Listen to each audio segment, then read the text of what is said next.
Yolanda Carvalho nasceu no Piauí. A artista plástica veio a Manaus para mostrar a exposição Luas, trabalho feito com a xilogravura. A iniciativa faz parte do projeto Sesc Amazônia das Artes.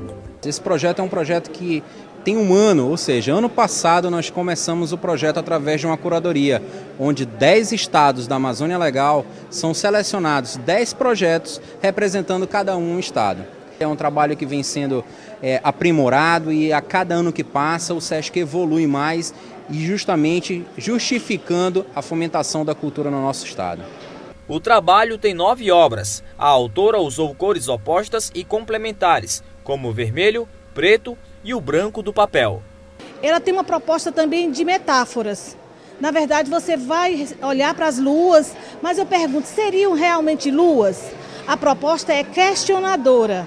Eu quero que as pessoas vejam meu trabalho e se questionem.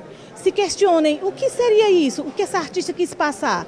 E essa desconstrução do espectador, do observador, vai ser importante porque ele vai se reconstruir e vai construir as suas próprias imagens. A artista explicou como fez a xilogravura. Precisa preparar o taco, que é a madeira, lixar, tem um processo de lixamento, depois vem a gravação, que eu utilizo goivas ou buris, que faz esses veios na madeira. Depois da matriz pronta, ela é entintada, como eu utilizei o rolinho. A última parte agora seria o quê? A impressão. Depois eu fiz a impressão, que se torna o quê? Uma gravura.